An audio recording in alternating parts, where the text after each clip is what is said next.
এত সুন্দর করে মাশাআল্লাহ। এখন দাঁড়িয়ে আছি দিনাজপুরের ফুলবাড়ি স্টেশনে।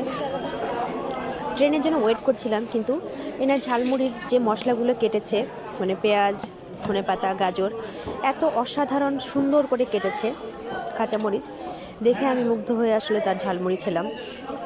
ধনেপাতাগুলো এত মিহি করে আমরা জীবনেও রান্না কার্যে ব্যবহার করি না।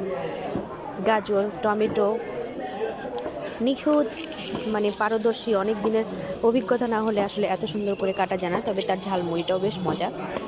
ফুলবাড়ি স্টেশনে আর কখনো আসা হবে কিনা জানি না, কিন্তু ঝালমুড়িটা আসলে মনে থাকবে, এবং তার এই পেঁয়াজ, কাঁচামরিচ, সবজিগুলো কাটাটা আসলে অনেক মনে থাকবে।